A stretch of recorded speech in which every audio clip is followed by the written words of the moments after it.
You're listening to the N2K Space Network.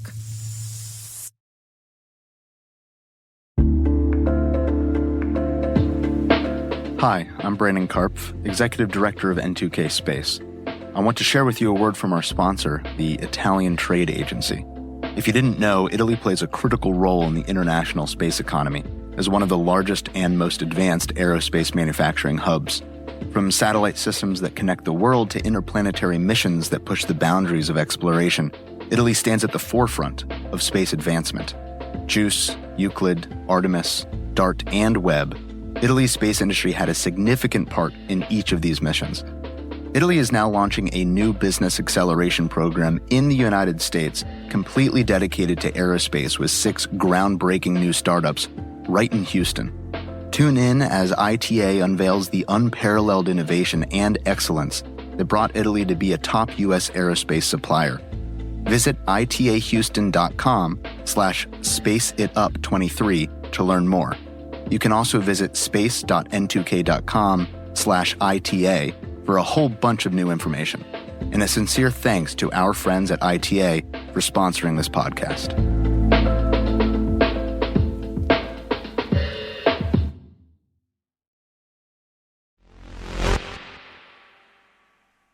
We've got moon fever here at T-. We've been talking about the missions by Russia and India for some time, and we forgot to mention Japan, but we'll get to that later.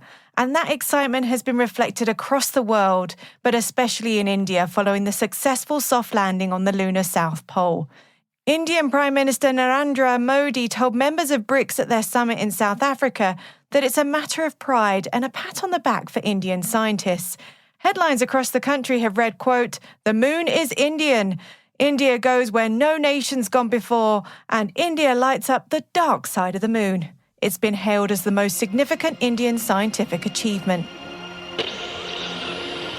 T-minus 20 seconds to LOS egress. Go for deploy.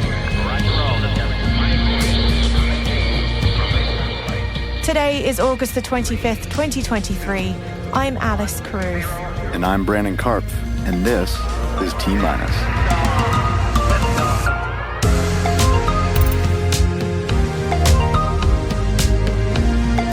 India's Rover makes its debut on the lunar South Pole. JAXA's launch of the slim lunar lander is expected this weekend. SpaceX gets sued by the DOJ. And our guest today is Indian commercial space company Dhruva Space's CEO and co-founder, Sanjay Nekkanti.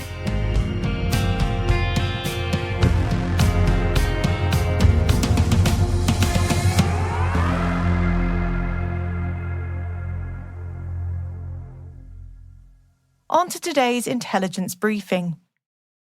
Chandrayaan means moon vehicle in Hindi and Sanskrit, if you were wondering. So what's the latest from the lunar South Pole? The Indian Space Research Organisation took to the social media platform formerly known as Twitter to share the following. Quote, "All planned rover movements have been verified. The rover has successfully traversed a distance of about 8 meters. Rover payloads, LIBS and APXS are turned on. All payloads on the propulsion module, lander module and rover are performing normally." So far, so normal, says ISRO, although the head of the agency has been cautious about how the rover deals with the lunar dust. He told CNN's News 18 TV channel that, quote, "The mechanisms, the moving items can get entangled with the dust there. It can get into the moving parts and jam them. The bearings of the system may not work. The motors may not work," seemingly preparing us all for possible bad news in the coming days. But can we all just take a step back and admire this achievement as is?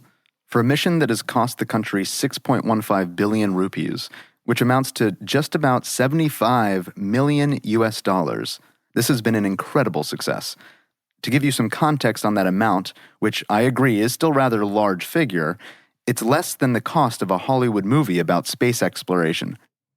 Gravity, which cost 100 million US dollars, The Martian, which cost 108 million US dollars, and it was less than half the cost of Interstellar, my personal favorite, which was filmed on a budget of 165 million US dollars. India is proving that a lot can be achieved even with a slim budget, and it's making the country very enticing to investors. Speaking of which, Reuters is reporting that Larsen and Toubro and Hindustan Aeronautics are among companies vetted to potentially bid in India's effort to privatize its small satellite launch rocket. We've included that story in our show notes, and this new interest in investing in commercial space in India really bodes well for Dhruva Space, who I'll be talking to later in this episode. Now, we did briefly mention at the top of the show that we should also be talking about the third country planning a lunar mission this month. Japan's Aerospace Exploration Agency, known as JAXA, is launching its SLIM mission this weekend. SLIM stands for the Smart Lander for Investigating the Moon, along with its XRISM satellite, which stands for X-ray Imaging and Spectroscopy. According to JAXA, SLIM is a small-scale exploration lander designed for pinpoint landing on the moon's surface. Its mission is to investigate the moon's origins. It will also test technology fundamental to exploration in low-gravity environments, an important requirement for future scientific investigation of the solar system. The liftoff has been delayed due to bad weather, but has been rescheduled for Saturday from Japan's Tanegashima Space Center. Godspeed. And as if we couldn't be more excited about launches coming up, there's a rumor that SpaceX is planning its next Starship launch from Boca Chica in the coming weeks. Now, I must caveat that with this is pending the results from the FAA's investigation into their last attempt. But according to an updated notice from the US Coast Guard, SpaceX may try to launch the Starship Super Heavy rocket on Saturday, September the 16th. All eyes will be on the FAA in the coming weeks to see if they will allow that to move forward. And staying with SpaceX, the Department of Justice, or DOJ, if you want to sound in the know, has sued the space giant, alleging hiring discrimination against refugees and asylees. While SpaceX claims ITAR regulations restrict them to hiring only U.S. citizens and permanent residents, the DOJ disagrees. Despite thousands of hires between 2018 and 2022, SpaceX employed just one asylee. The lawsuit covers various roles at SpaceX, not just high-tech positions, and seeks compensation and penalties for affected individuals. Related to the story, today we learned that asylee is the nominal derivative of asylum and refers to someone who has already been granted asylum, as opposed to an asylum seeker who is someone still seeking protection. The more you know. Absolutely. And a brief mention, the launch of the 4 international astronauts on SpaceX's Falcon 9 to the ISS has been postponed by a day. Interestingly, the ISS recently maneuvered to avoid space debris from a 2007 Chinese missile test. And that's all we have to say about that. Despite heightened tensions over Ukraine, NASA and Roscosmos have reaffirmed collaboration, agreeing to an extra Soyuz flight for an American astronaut. This decision aligns with the ongoing cross-flight arrangement between NASA and Roscosmos for the ISS. While geopolitical strains persist, space cooperation remains a unifying thread, although Russia has hinted at future independent space station endeavors. And on to some lighter news. Space SPACs are back. Mission Control Acquisition Corporation, a special purpose acquisition company, or SPAC, focused on global space economy, aims to raise $100 million through an IPO, targeting businesses in space communications, tourism, and more. In a recent SEC filing, the company outlined plans to offer 10 million stock units at $10 each, with an anticipated market cap of $126 million. Set to list on the New York Stock Exchange as MISNU, the company is to be led by ex-NASA executive Kira Blackwell. The U.S. Space Force has launched the Tactically Responsive Space Challenge, inviting bids for rapid satellite deployment solutions during emergencies. Proposals submitted between August 30th and September 28th can earn up to $1.7 million on S contracts. The Space Force is looking for rapid response solutions across launch, satellite, ground systems, and space logistics, with some response times in less than 24 hours. The challenge extends beyond launch services, exploring concepts like on-orbit pre-positioned payloads. The broad initiative covers 6 areas, emphasizing mature technologies for prototyping in 15 months and deployment within 2 years. And we've included a link in the show notes for those interested to apply. Viasat's recently launched Inmarsat 6 F2 satellite has encountered a power subsystem anomaly. This comes shortly after another malfunction in Viasat's portfolio when the boom arm of the Viasat-3 Americas satellite failed to extend, degrading the satellite's capabilities. Airbus, the manufacturer of the new Inmarsat 6 F2 satellite, has never seen this power subsystem anomaly in its geostationary telecommunications satellites before. In an official press release, Viasat claimed that this anomaly won't impact customers or financial forecasts. With the recent $7.3 billion Inmarsat acquisition, Viasat doubled down on its commitment to a resilient, redundant network. They also highlighted ongoing construction of other L-band and Ka-band satellites to bolster their global services constellation. Space is hard, my friends. Ahead of a UN meeting on space threats scheduled for August 28th, 27 EU member states committed not to conduct destructive direct descent anti-satellite tests. This follows a U.S. declaration against such tests signed in 2022 after a Russian ASAT test created significant debris that threatened the International Space Station. While the UN has encouraged nations to adopt similar stances, individual commitments are sought for a broader international consensus. The forthcoming UN working session aims to finalize such measures, but reaching substantial agreements remains uncertain. Spin Launch, a US-based kinetic launch company, is eyeing Western Australia's remote south coast for its novel orbital accelerator, a technology that leverages kinetic energy to catapult rockets into space. As part of the announcement, Australian National University astrophysicist Brad Tucker emphasised the remote region's appeal for launches, given its geographical isolation, favourable weather, and geopolitical stability. With satellites in high demand, Australia emerges as an attractive hub for space enterprises, promising economic growth and community development akin to other space-centric locations like Cape Canaveral. Spin Launch built its suborbital version of its accelerator at Spaceport America in New Mexico, but has struggled to find an orbital launch site in the Americas. Orbital Sidekick has publicly shared the first images from its new hyperspectral satellites, part of its GHOST constellation, capable of detecting 472 light bands with 8-meter resolution. These satellites, initially launched for oil and gas pipeline monitoring, spotlight methane concentrations and employ AI to identify leaks. After surveying 12,000 miles and identifying 100 leaks in 2022, Orbital Sidekick is now advocating for more real-time infrastructure oversight. The company anticipates expanding the GHOST constellation by 3 satellites by 2024. Methane or methane, you decide. Weather intelligence firm Tomorrow.io has announced the first data from its radar satellites that can gauge precipitation intensity from space. This advancement could provide real-time radar-based weather forecasting that fills a coverage gap for billions globally.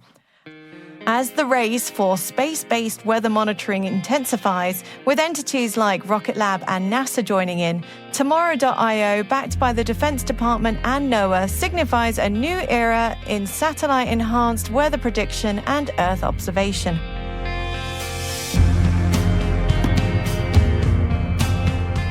And to kick off the weekend, we have some selected reading for you as well. The first is a thought piece around how the space industry can help stimulate the broader EU economy. The second is a fun article from Bloomberg about how NASA selected Sally Ride to be the first American woman in space. And the third is a detailed look at how the US government is totally reliant on SpaceX for its myriad space programs. And as always, the links can be found in the show notes. And if you haven't had a chance yet to submit our new audience survey, today is the final day. It only takes about 1 minute to complete. It's linked at the very top of the show notes, and we really appreciate your feedback. Hey T-Minus crew, tune in tomorrow for T-Minus Deep Space, our show for extended interviews, special editions, and deep dives with some of the most influential professionals in the space industry. Tomorrow we have Dhruva Space CEO and co-founder Sanjay Nekkanti. Check it out while you're mowing the lawn, grocery shopping, folding laundry, or driving your kids to the game. You don't want to miss it.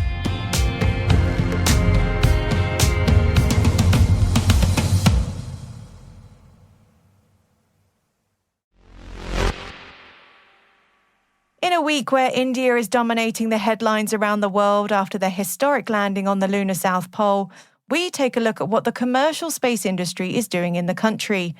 Our guest today is Dhruva Space CEO and co-founder Sanjay Nekkanti. I started off by asking Sanjay about how he started his company. Dhruva Space was an idea, I would say, that was thought during my college days. I started building satellites when I was 19 years old. One fine day after the success of the first Chandrayaan mission, there was a scientist from ISRO who had come to our university and said we as students could actually build satellites. For me, I wasn't really sure if that is really possible, right? I have this unusual hobby, which is being a ham radio operator.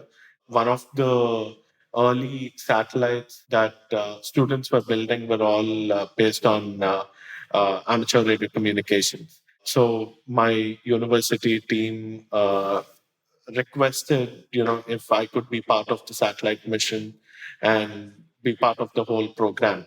And that really got me into building satellites. And, 2 years down the line, we were able to realize a satellite. And I was thinking that, we're a country with 1 billion people in India, but there's not a single private company that exists to serve the global market. So that was definitely the tipping point or the inspirational point for me to think about starting a private space company in India.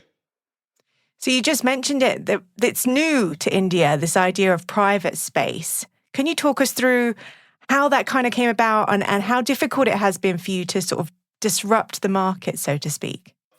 India, and especially the Indian Space Research Organization, has done a lot of amazing things in space, right? Like we've gone to the moon, we've gone to Mars.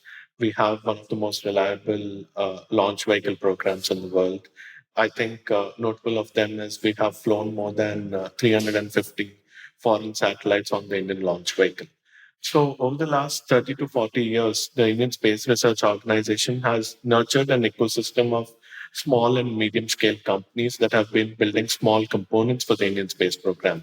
But majority of these guys have remained building those small building blocks, but important blocks for the Indian space program. But they never graduated from that phase to building like a full spacecraft or a full launch vehicle, or even doing operations. So largely, when we spoke about private space, there was definitely a wall that is this possible, right? As I just mentioned, when I as a student was building a satellite, that wall also existed for me, that can we as students build satellites? So it definitely took a lot of effort to break that barrier. But I would say the initiatives taken by the Indian government to promote entrepreneurship in general and bring in the startup culture has been like a major breakthrough in some of these endeavors seeing light of the day. Because in the early phase, like between 2012 and like say 2016, our audience would there was no audience to speak. Like if I would go to a private company and say, hey, you're buying satellite data from other countries, would you be interested in having your own space asset? People would be like, I don't think this is possible in India. Versus today, where companies really want to have their own space assets. I think we've come a long way. The timing is fine, a decade to get here.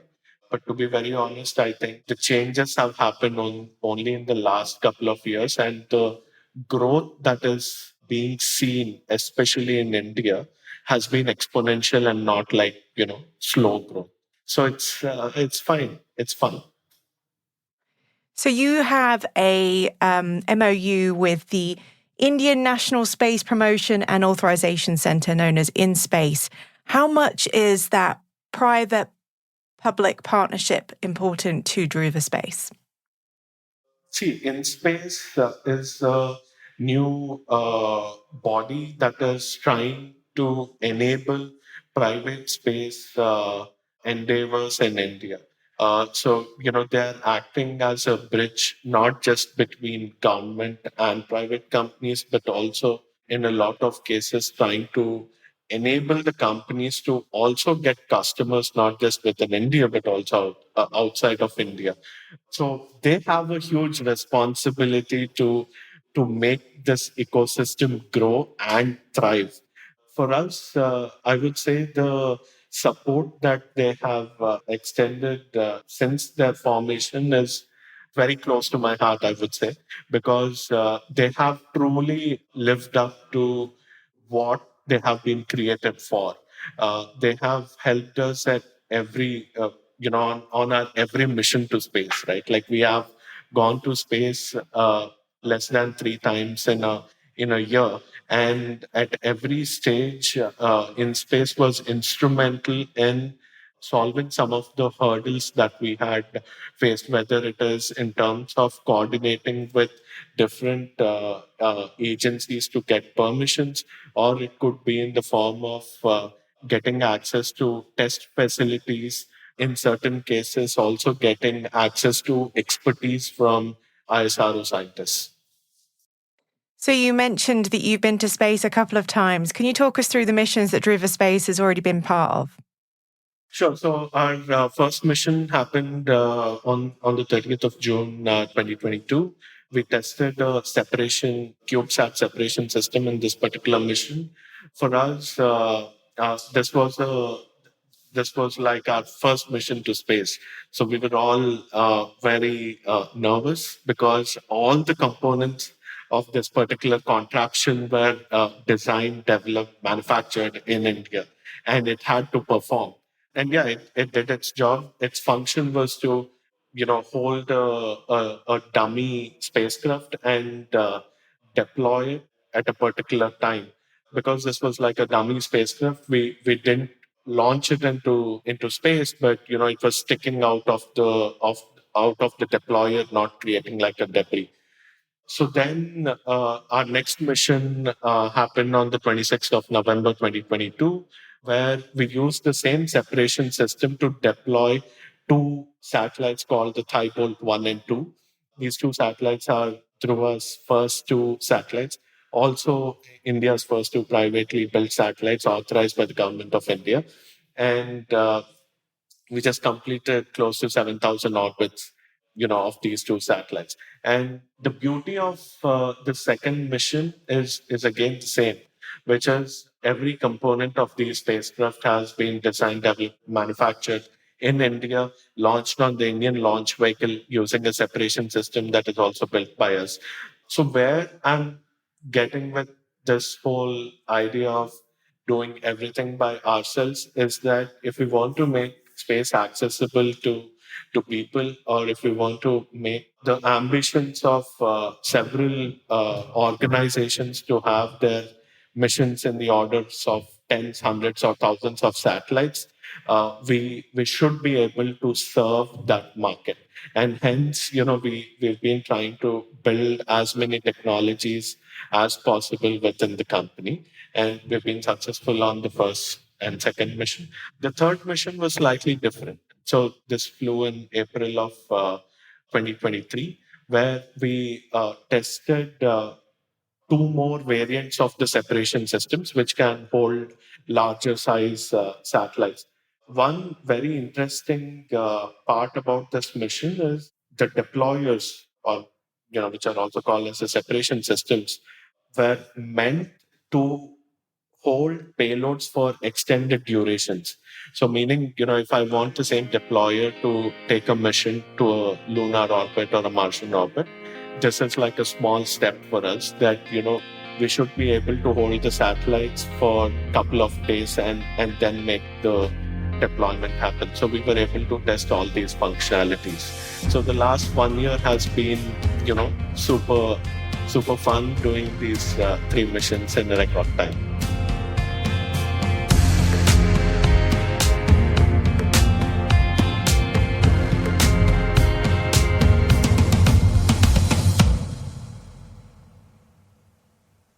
We'll be right back. Welcome back. We briefly mentioned earlier in the show that along with Japan's Slim lunar lander, JAXA is also planning on launching its XRISM satellite this weekend. The X-ray imaging and spectroscopy mission aims to observe X-rays coming from deep space and to identify their wavelengths with unprecedented precision. The space agency says that XRISM will perform high-resolution observations of hot gas plasma wind that blows through the galaxies in the universe. These observations will enable researchers to determine flows of mass and energy, revealing the composition and evolution of celestial objects. This innovative JAXA-led international project has been developed in collaboration with NASA, ESA, and other partners.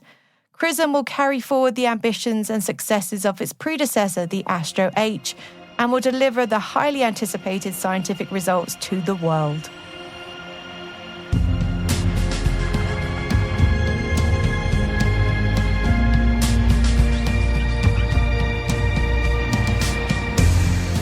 That's it for T- for August 25th, 2023. For additional resources from today's report, check out our show notes at space.n2k.com. We'd love to know what you think of this podcast. You can email us at space@n2k.com or submit the survey in the show notes. Your feedback ensures we deliver the information that keeps you a step ahead in a rapidly changing space industry. We're privileged that N2K and our podcasts, like T-, are part of the daily routine of many of the most influential leaders and operators in the public and private sector, from the Fortune 500 to many of the world's preeminent intelligence and law enforcement agencies. N2K Strategic Workforce Intelligence optimizes the value of your biggest investment, your people. We make you smarter about your team while making your team smarter. Learn more at n2k.com. This episode was mixed by Elliot Peltzman and Trey Hester, with original music and sound design by Elliot Peltzman. Our Chief Intelligence Officer is Eric Tillman. Thank you to our executive producer, Brandon Carr, for joining me on this episode. I'm Alice Carruth, and thanks for listening.